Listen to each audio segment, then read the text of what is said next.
abordar algunos temas. Gracias por compartir esta mañana aquí en Noticias 180 Minutos. Señor Chapman, una de las preguntas con las que quiero comenzar, porque ya comienza precisamente el debate, lo anunció ayer la presidenta de la Asamblea Nacional de Diputados, Dana Castañeda, en la Comisión de Salud y Trabajo. Va en la dirección del sentimiento de un sector de la opinión pública que plantea cambios a este documento que presentó el Ejecutivo a la Asamblea Nacional. Y me gustaría preguntarle, ¿está abierto este documento, el gobierno, el Ejecutivo, a que se hagan propuestas que modifiquen, que cambien el mismo? Bienvenido. Muy buenos días, Álvaro. Gracias por la invitación. Bueno, con quien hablas es el mismo con quien has hablado en los últimos 10, 15, 20 años. Demócrata, 100%. Siempre lo he sido y siempre lo seré. ¿Qué significa eso? Que en un régimen democrático hay separación de poderes del Estado. El órgano ejecutivo tiene la responsabilidad de tomar decisiones, presentar propuestas ante problemas y retos que tiene el país. Esta es una de ellas, muy importante. El órgano ejecutivo se abocó a la tarea de escuchar por muchas semanas a distintos sectores de la sociedad, recoger todas sus inquietudes sobre la caja de seguro social, tanto desde el punto de vista de salud, de prestaciones de servicios de salud, como lo que le llaman prestaciones económicas, que básicamente son las pensiones y jubilaciones. Tomando esa retroalimentación de la ciudadanía panameña, de la sociedad, nos sentamos a trabajar en una propuesta para el país que incluye muchísimas áreas de coincidencia. Es decir, cuando uno camina por el documento y lo lee, está mayoritariamente dominado por recomendaciones que se recogieron en ese proceso de escucha ciudadana. No hay una propuesta integral de nadie, por supuesto. Así que cuando algunos grupos comentan, es que esa propuesta no es nuestra. Es cierto, no se copió una propuesta integral de ningún sector, ni tampoco se adoptó una postura íntegra del gobierno como tal, sino que se formó esta amalgama de buenas ideas que a nuestro juicio fueron las que fueron presentadas con debida explicación, sustentación, y se incluyeron, y obviamente se le dio un sentido de que pudiesen formar parte de un rompecabezas donde las piezas encajan. Dicho eso, de allí se presentó al Consejo de Gabinete, se debatió, se aprobó y ha sido presentado a la Asamblea Nacional de Diputados, que, como dice la Constitución, es el órgano del pueblo por excelencia o el órgano democrático por excelencia, donde los ciudadanos tienen a sus representantes directos, que son todos los diputados, y ahí es donde deben acudir, más allá de todas las personas que consultamos desde el órgano ejecutivo, a presentar ideas, a presentar sus inquietudes, a presentar propuestas. ¿Es una propuesta de ley perfectible? Por supuesto que lo es. Siempre lo será. No hay ley perfecta en el mundo. La Constitución no es perfecta. ¿Se puede mejorar? Por supuesto que sí. Ahora le toca su parte a la Asamblea Nacional de Diputados de escuchar a los ciudadanos que se quieran acercar para presentar sus recomendaciones, sus aprehensiones, antes de entrar en las deliberaciones que son responsabilidad de la Asamblea Nacional. Y por supuesto, tal cual dice la Constitución, pueden hacer todos los cambios que quieren a esa ley. Por supuesto que sí, ya eso no es competencia del órgano ejecutivo. Ahora bien, una vez que eso se apruebe, regresa al órgano ejecutivo, nosotros haremos lo propio y ver si se han hecho cambios, por ejemplo, en la parte de pensiones, que es un cálculo matemático muy complejo. Haremos el análisis, correremos los modelos para ver si los cambios que se han hecho realmente son sostenibles a lo largo del tiempo y tomaremos y por lo menos este ministro le dará una recomendación al presidente de la República si debe sancionar o no la ley de acuerdo a las modificaciones que sufra en el órgano legislativo. ¿Qué significa esto? Si cuando nosotros hagamos ese análisis nos encontramos que con todo derecho que tienen los ciudadanos en la Asamblea a hacerle cambios a esta ley, resulta ser que el horizonte de tiempo del cálculo de las pensiones ya no es indefinido, como esta propuesta que se ha presentado, sino lo que nos arrojan los cálculos es que a los 3, 5, 7, 10, 12 años tiene que volver a ser revisado hay que comunicárselo a la nación. Yo creo que es importante. Ahora, si los ciudadanos se sienten cómodos con una propuesta o con un sistema de pensiones que tenga que ser revisado continuamente, es decisión soberana de los ciudadanos. Mi recomendación, no solamente como ministro de Estado, sino como ciudadano, es no someter al país a este trauma. Cuando tenemos alternativas de tener soluciones que son sostenibles de forma indefinida, donde la generación nuestra, Álvaro, la tuya y la mía, podemos ver a nuestros hijos y ojalá nietos a los ojos de decirle, no le estamos pasando la factura a la siguiente generación, porque le estamos dejando un modelo que es sostenible, doloroso al inicio, pero la carga sobre personas, empresas y contribuyentes va a ir disminuyendo proporcionalmente a lo largo de los años. Está diseñado no de forma improvisada, de forma, yo creo que de una forma responsable, de una forma muy prudente. A nadie le gustan los cambios, ni a ti, ni a mí, a nadie le gusta que nos cambien las cosas. Pero, por ejemplo, si uno está en una situación donde tiene una amenaza de salud cardiovascular, diabetes por exceso de peso, y nos mandan medidas que tenemos que tomar que son desagradables, tenemos dos opciones. Aplicamos las medidas desagradables para mejorar nuestra salud, es decir, realmente estoy dispuesto a jugármela y seguir así. O decir, bueno, hago algunas cositas nada más y voy de vuelta al médico en 3 años y me dice, bueno, es que las cosas que le recomendamos no las hizo, así que las que tiene que tomar ahora son más severas. Bueno, las tomo y regreso en 5 años más. Bueno, estas son inclusive más duras que las que le dije hace 2 años y las que le dije hace 5 años. Pero ese individuo es dueño de su libre albedrío y puede tomar sus decisiones. El documento que ustedes presentaron a la Asamblea el 6 de noviembre pasado, ¿qué vigencia tiene en el tiempo a juicio suyo? Y segundo, han pasado 9 días desde el 6 a la fecha. Felipe Chatman, luego de conversar con la gente, de leer opiniones, de ver lo que piensan, de debatir en programas, ha cambiado su manera de pensar en algunas cosas que están incluidas en ese documento que pudieran ser mejores. Le hago la pregunta, si me tiene una respuesta se lo agradecería. Con mucho gusto, por supuesto que sí. He escuchado observaciones muy buenas y atinadas, sobre todo en temas normativos de la ley, sobre temas que son más pertinentes a la administración, a la normativa, a las reglas de cómo se debe gestionar la caja, muy válidos. Y en la parte, yo diría, matemática o actuarial del modelo de cálculo de pensiones, no he escuchado propuestas per se, más bien he escuchado, y tú me conoces, yo soy una persona que atentamente escucha una contraparte y cuando tiene argumentos inteligentes, válidos y sustentables, cambia de opinión. Debo reconocer que en la parte de pensiones lo que he escuchado son básicamente las preocupaciones y molestias que son válidas, pero no he escuchado, así como en otros temas, propuestas que yo encuentre viable hasta el momento. No significa que no puedan surgir en el camino. Y lo que he escuchado más bien son propuestas aspiracionales, que son legítimas, pero que realmente no hay, a mi juicio, realmente hasta el momento yo no he visto una propuesta, digamos, matemática que me haga cambiar de opinión. Ojalá si surge, yo soy el primero que diga, hey, esta propuesta está mejor que lo presentado, cambiémosla. Pero, por ejemplo, yo he escuchado comentarios, y esto es la naturaleza del ser humano. Por ejemplo, he escuchado comentarios de algunos que les preocupa el aumento de la cuota de los patronos. Muy válida. ¿Va a afectar esto el empleo? Esto introduce inflexibilidad mayor a la formalización. Muy válido. Eso es un riesgo y lo comparto totalmente. Bueno, ¿y por qué no se hizo progresivamente? Observación válida también. Igualmente con el tema de la edad. Y va a impactar en el costo de la vida, se dice ese 3%. Interesante. Es una apreciación muy válida. Pero típica. Recuerden que esto es un evento de una sola vez. O sea, tú aumentas esos 3 puntos, no lo estás aumentando todos los años.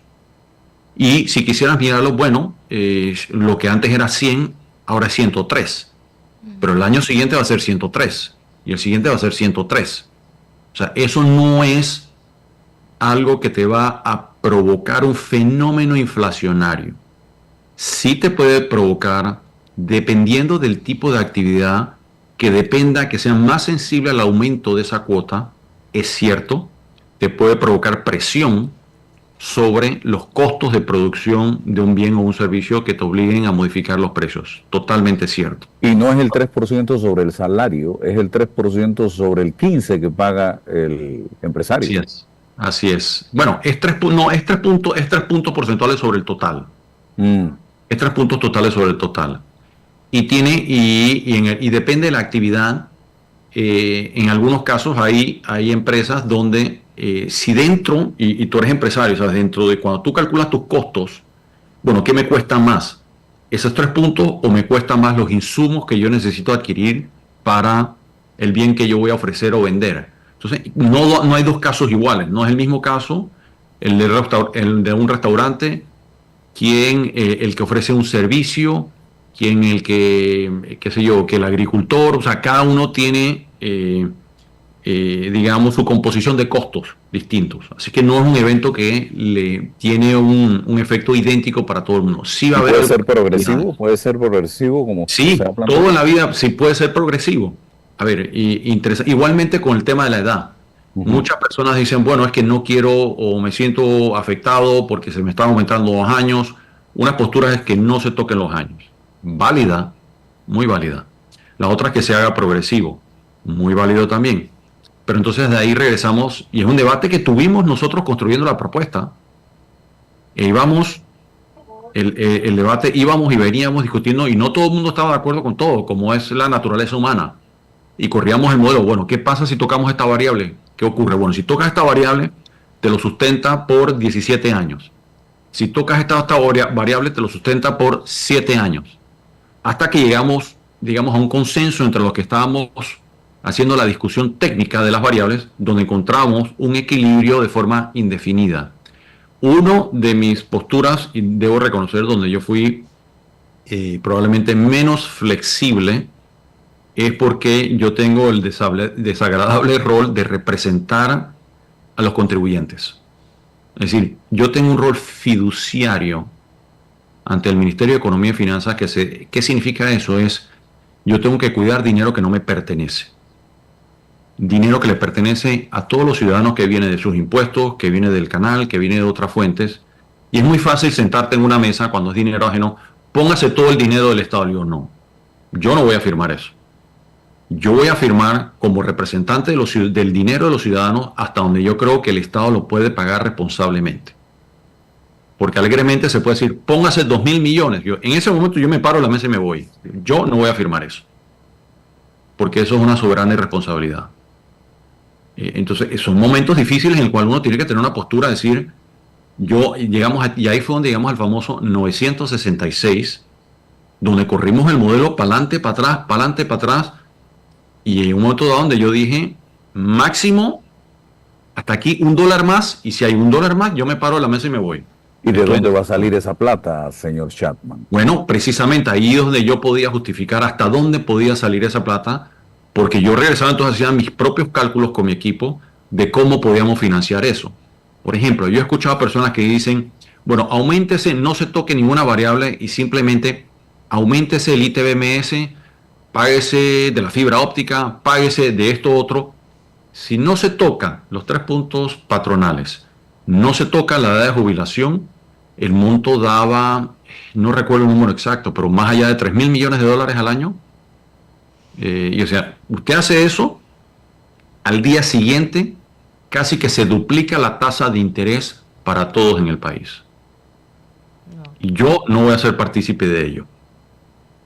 No es verdad que el ciudadano que paga una hipoteca o el individuo que paga un préstamo para su negocio, su microempresa, en cuestión de poco tiempo, al dispararse el riesgo país, porque asumimos una obligación que irresponsablemente aceptamos y que no podemos pagar, nos van a castigar con un aumento de las tasas de interés que primero le pega al gobierno, semanas o meses después le pega a los bancos, semanas o meses después le pega a las empresas y a las personas. Es una cadena, evidentemente. Yo lo tengo clarísimo.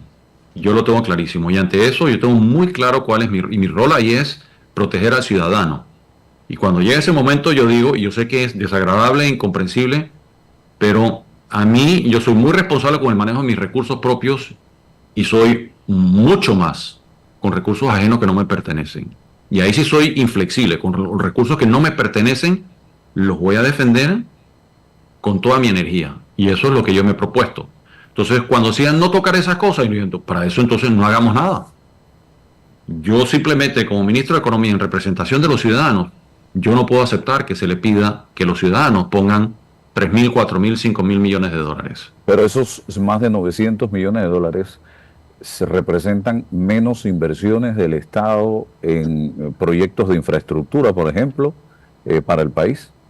No, porque cuando aceptamos o estuvimos dispuestos con los 966, que es dinero y que duele, ya teníamos unas propuestas antes de aceptarlo de cómo podíamos financiarlo. Uno de esos fue un aumento de aporte del canal, que el próximo año puede estar llegando a más de 350, capaz que 380 millones de dólares. Estamos hablando de más de una tercera parte de ese aporte.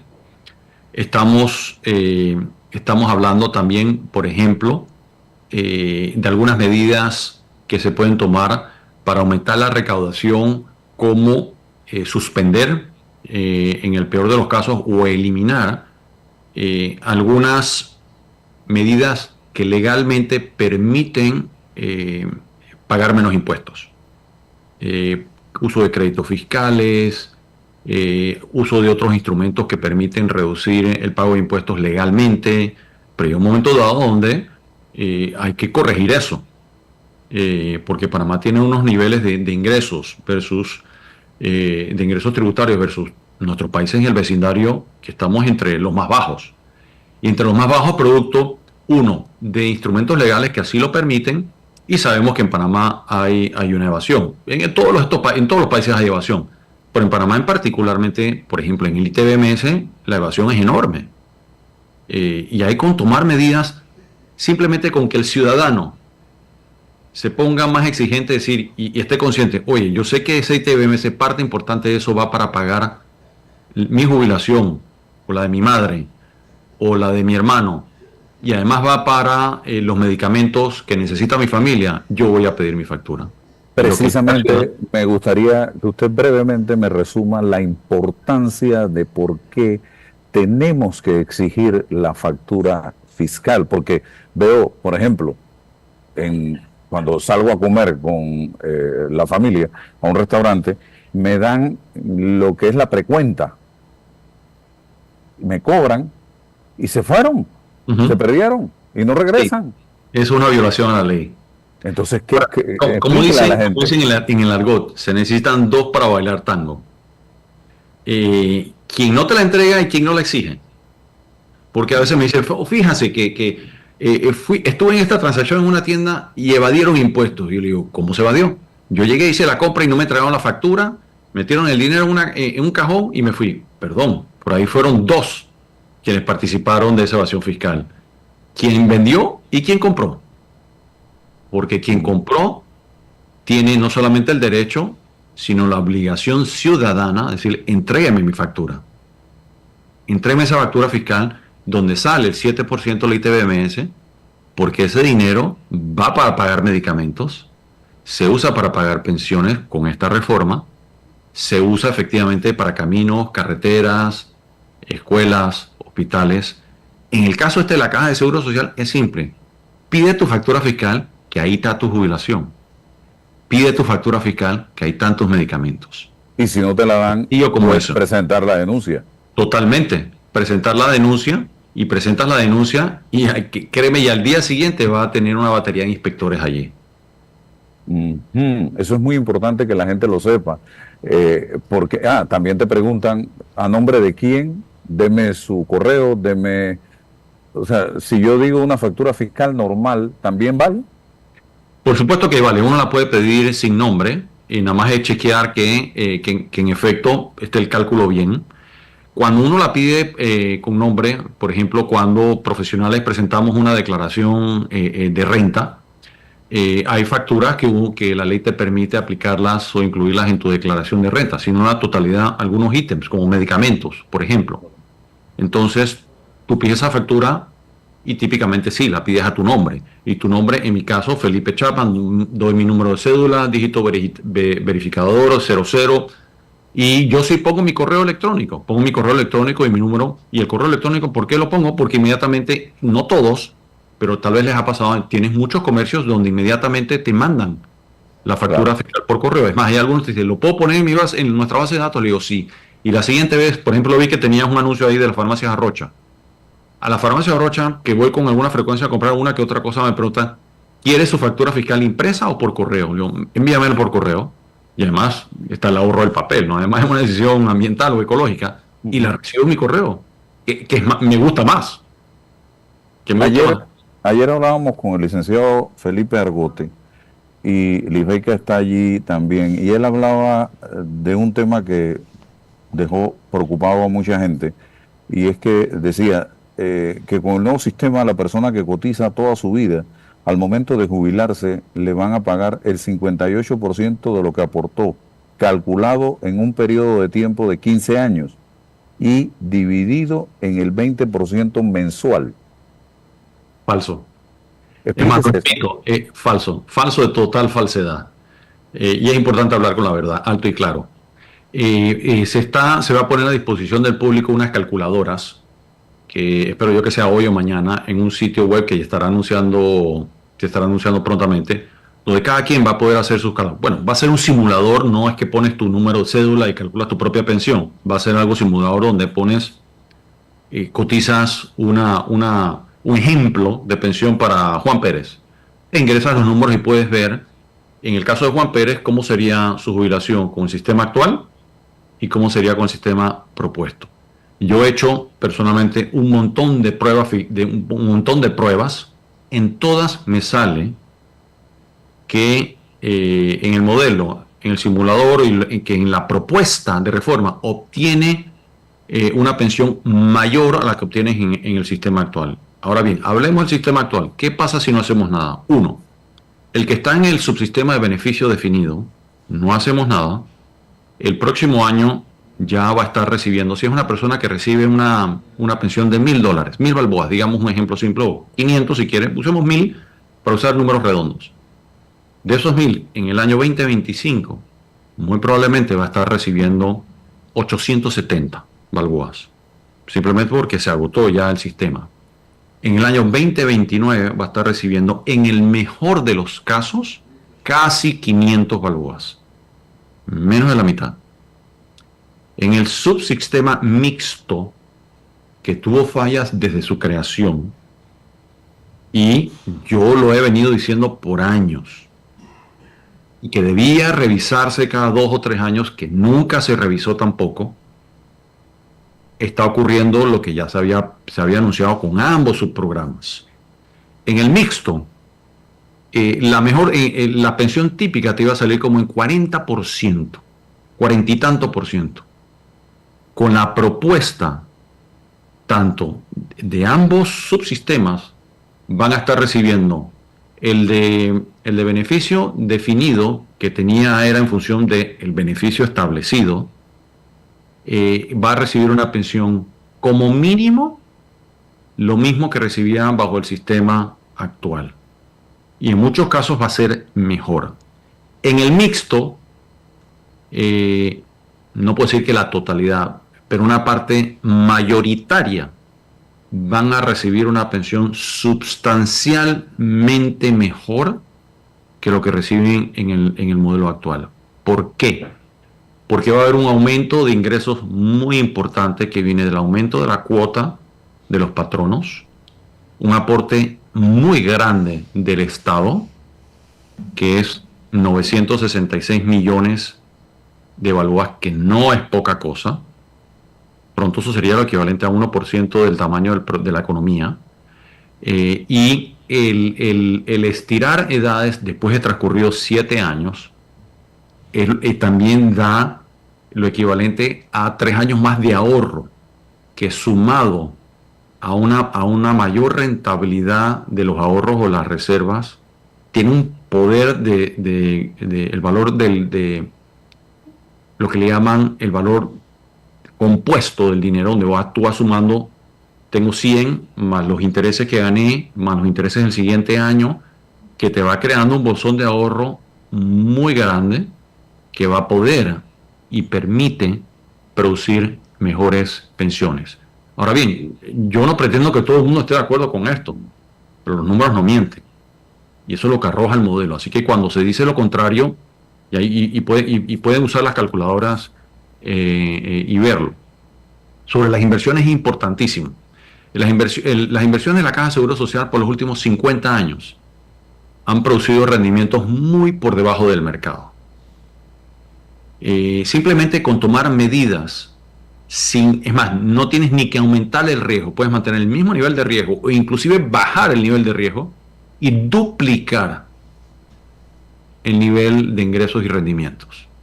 Entonces, cuando conjugas todas esas variables, es lo que te permite la sostenibilidad de forma indefinida del programa y que te genera mejores pensiones. Bueno, tengo ya para cerrar, sé que el tiempo se nos acabó, un par de preguntitas, una sobre los superpoderes que dicen algunos que cuestionan el documento que se le están otorgando al director de la Caja de Seguro Social. El otro, ¿cómo hacemos para controlar este tema de las jubilaciones especiales, principalmente a los miembros de la Policía Nacional, que reconozco que tienen un mérito muy importante, el trabajo que ellos realizan, donde ponen en peligro su vida diariamente?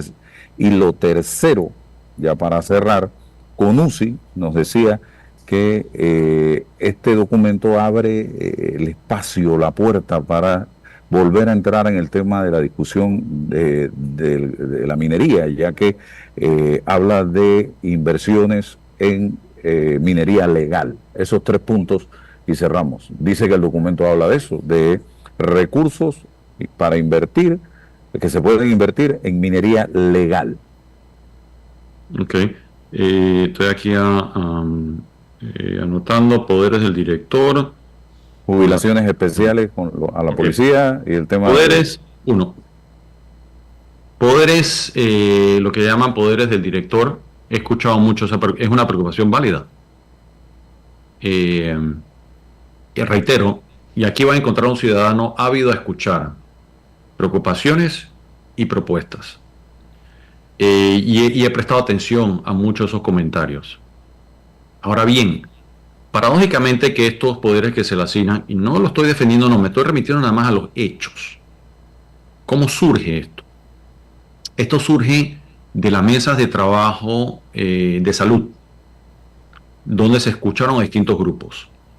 Y hubo grupos que fueron muy contundentes, muy elocuaces en sus propuestas, que eran quienes pedían eso y lo siguen pidiendo. Y si no, escuchen, por ejemplo, entrevistas de la señora Emma Pinzón, de Orlando Quintero, de los grupos de enfermedades crónicas y raras, donde han sido muy enfáticos en que la administración de la Caja de Seguro Social tiene que tener ciertos grados de flexibilidad para la adquisición de medicamentos. Yo no soy un experto en eso, pero yo escuché a quienes viven esto todos los días.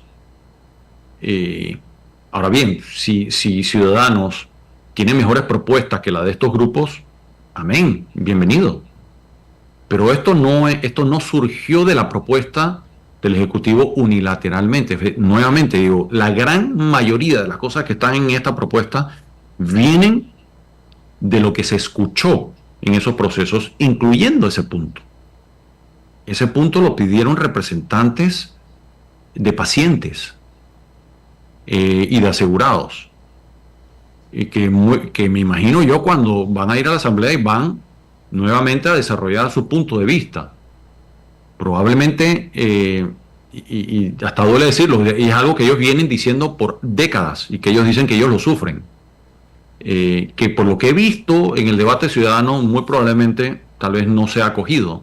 Y sí, me da lástima, me duele por ellos, pero yo entiendo la preocupación de quienes no lo propusieron. Es la realidad. Jubilaciones especiales, comparto la posición que ha mencionado Álvaro. Ahora, no es tema de esta ley. Las jubilaciones especiales no las paga la Caja de Seguro Social. Las paga el gobierno central. Igualmente, como el programa de 120 a los 65 no lo paga la Caja de Seguro Social ni lo pagará. Es una obligación del gobierno. Ambas cosas, jubilaciones especiales de policía están en el presupuesto del Ministerio de Seguridad. 120 a los 65, que ahora pasa a 144, está y estará en el presupuesto del MIDES, que continuará con esa obligación. Que lo de las jubilaciones especiales debe tratarse o no, no entrará a discutir eso ahí, es un tema que tiene mérito y en su debido momento se debe tratar, pero no es pertinente a esta ley, porque no es una obligación de la caja. Lo otro, lo de la minería, me gustaría que me envíes el artículo ese, que me ha dejado preocupado, que dice algo de que se permite, que la ley está promoviendo minería. Que recursos del Seguro Social se puedan invertir en minería legal, es lo que dice CONUSI. Ok, yo te agradecería que por favor me mandes ese artículo para estudiarlo y hacer un análisis más profundo. Esto no tiene hasta donde yo vi, absolutamente nada que ver con promover ninguna actividad económica per se, incluyendo minería. Es decir, esto, lo que sí recuerdo es que se prohíbe, por ejemplo, invertir en todo lo que tiene que ver, creo que, si mal no recuerdo, en empresas de vicios, de casinos, o sea, hay una serie de prohibiciones que típicamente se ven en estos programas de inversión que tienen los estados, ¿no? Uno va y examina programas de pensiones estatales en todo lado del mundo y típicamente te ponen prohibiciones de invertir en ciertas actividades, como en apuestas, como lo que está vinculado al vicio, digámoslo así. Si le queremos llamar vicio, obviamente los defensores no le llaman vicio, pero eso es típico que encuentras en regímenes de fondos estatales de inversión en todos lados del mundo. Lo de minería sí me llama la atención, me deja preocupado y te pediría por favor que me manden ese artículo para estudiarlo, porque uno de los espíritus que mueve esta propuesta, sobre todo en la parte de inversiones, no es promover ninguna actividad económica en particular, ni público ni privado. Bueno, muchísimas gracias, don Felipe, por el tiempo que se ha tomado de conversar, no conmigo, con los oyentes de este programa que nos sintonizan a través de la radio y de las plataformas de redes sociales en el día de hoy. Que tenga excelente día. Bendiciones. Igualmente, muchas gracias. Gracias. Bien, vamos al